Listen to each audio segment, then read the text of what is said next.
छठी मैया के व्रत कथा सुनिए भक्तों। कहा जाता है कि यह व्रत संतान प्राप्ति के लिए करते हैं। कथा संपूर्ण सुनिए। व्रती पानी में खड़े होकर उनको अर्घ्य देते हैं और अपने मनोकामनाओं की पूर्ति के लिए प्रार्थना करते हैं। इसके बाद रात्रि के समय में जागरण किया जाता है। छठी मैया की कथा सुनते हैं, गीत गाए जाते हैं। धार्मिक मान्यताओं के अनुसार छठी मैया की कथा सुनने से मनोकामनाएं पूरी होती हैं। कौन है छठी मैया? पौराणिक मान्यताओं के अनुसार छठी मैया को सूर्य देव की बहन और ब्रह्मा देव की मानस पुत्री माना जाता है। इनका नाम षष्ठी मैया है, जिन्हें आम बोलचाल की भाषा में छठी मैया या छठी मैया कहते हैं। छठ पूजा में सूर्य देव के साथ इस देवी का पूजन करते हैं।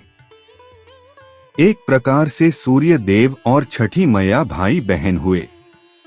पौराणिक कथाओं के अनुसार जब ब्रह्मा जी ने सृष्टि की रचना प्रारंभ की तो उन्होंने अपने शरीर से के दो हिस्से किए, दायां भाग पुरुष और बायां भाग प्रकृति।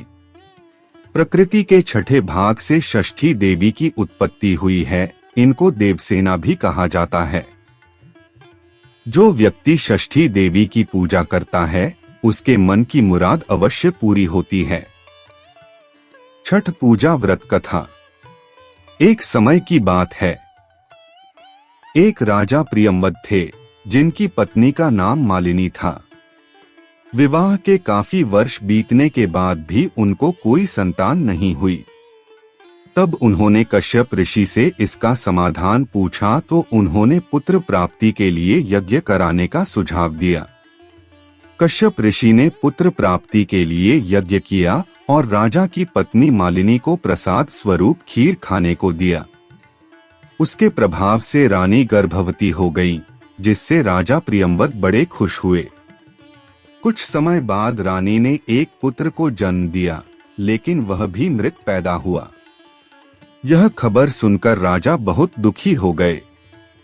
वे पुत्र के शव को लेकर श्मशान गए और इस दुख के कारण अपना भी प्राण त्यागने का निश्चय कर लिया। जब वे अपना प्राण त्यागने जा रहे थे तभी देवी देवसेना प्रकट हुई। उन्होंने राजा प्रियंवद से कहा कि उनका नाम षष्ठी है। हे राजन, तुम मेरी पूजा करो और दूसरों लोगों को भी मेरी पूजा करने को कहो। लोगों को इसके लिए प्रेरित करो। देवी देवसेना की आज्ञानुसार राजा प्रियंवद ने कार्तिक माह के शुक्ल पक्ष की षष्ठी तिथि को छठ पूजा की। उन्होंने यह पूजा पुत्र प्राप्ति का कामना से की थी। छठी मैया के शुभ आशीर्वाद से राजा प्रियंवद को पुत्र की प्राप्ति हुई। तब से हर साल कार्तिक शुक्ल षष्ठी को छठ पूजा की जाने लगी। जो व्यक्ति जिस मनोकामना के साथ छठ पूजा का व्रत रखता है और उसे विधि विधान से पूरा करता है, छठी मैया के आशीष से उसकी मनोकामना अवश्य ही पूर्ण होती है।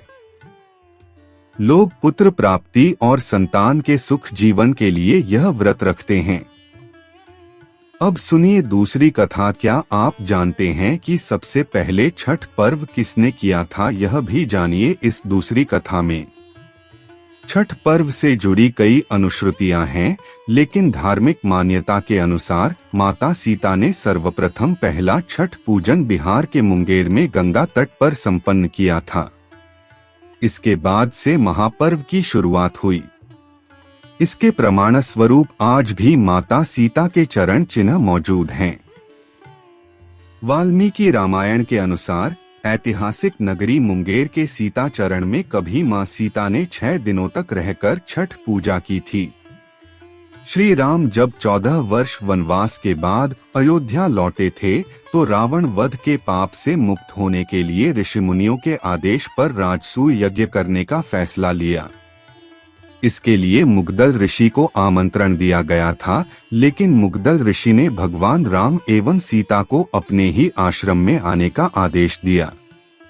छठ मुख्य रूप से बिहार में क्यों? बिहार सरकार के 1970 के गजेटियर के मुताबिक यह त्योहार कार्तिक महीने के शुक्ल पक्ष की छठी और 7वीं तिथि को मनाया जाता है।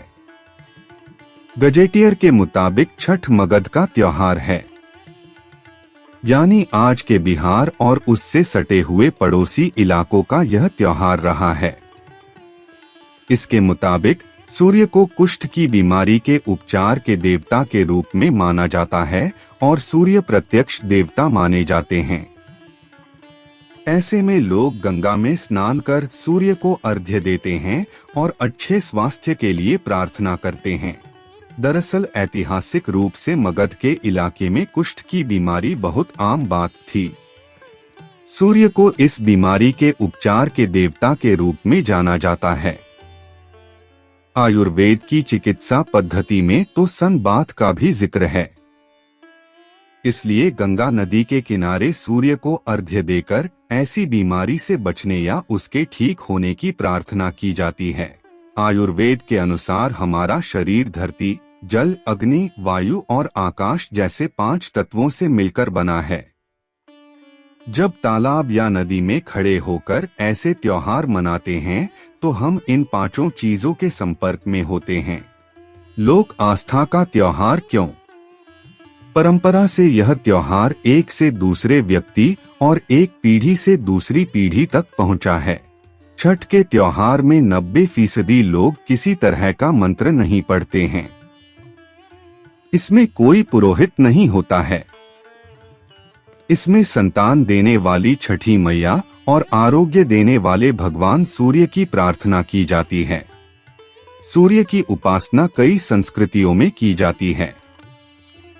यह बीमारियों से मुक्ति पाने के लिए सूर्य की पूजा से शुरू हुई परंपरा है। ऐसी आस्था आम लोगों में सबसे ज्यादा होती है, इसलिए इसे लोक आस्था का त्योहार कहते हैं। भारत में अध्यात्म 2 तरीकों का रहा है, जप और तप। जप का अर्थ होता है मंत्रोच्चार से उपासना करना, जो पढ़े लिखे लोग करते थे, जबकि दूसरा है तप, यानी शरीर को तपाना। आम लोगों की उपासना का माध्यम तप होता है। इस तरह से आम लोग कठिन तप से यह त्योहार मनाते हैं, इसलिए छठ को लोक आस्था का त्योहार कहते हैं। छठ का इतिहास हमेशा खास लोगों का लिखा जाता रहा है। छठ का त्योहार आम लोगों से जुड़ा हुआ है।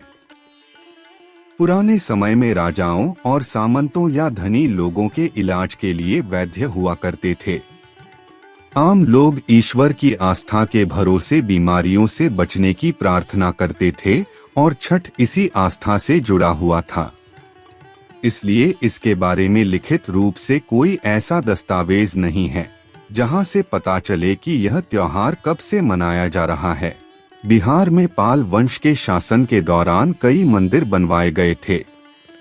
इनमें कई सूर्य मंदिर भी थे, तो हम मान सकते हैं कि 12वीं सदी के आसपास बिहार में सूर्य की उपासना होती थी।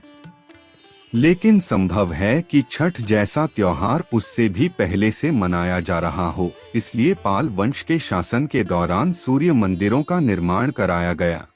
13वीं शताब्दी में आज के गुजरात के इलाके में हिमाद्री ने चतुर्वक चिंतामणि की रचना की थी। इस पुस्तक में अलग अलग व्रत त्योहारों के बारे में चर्चा की गई है।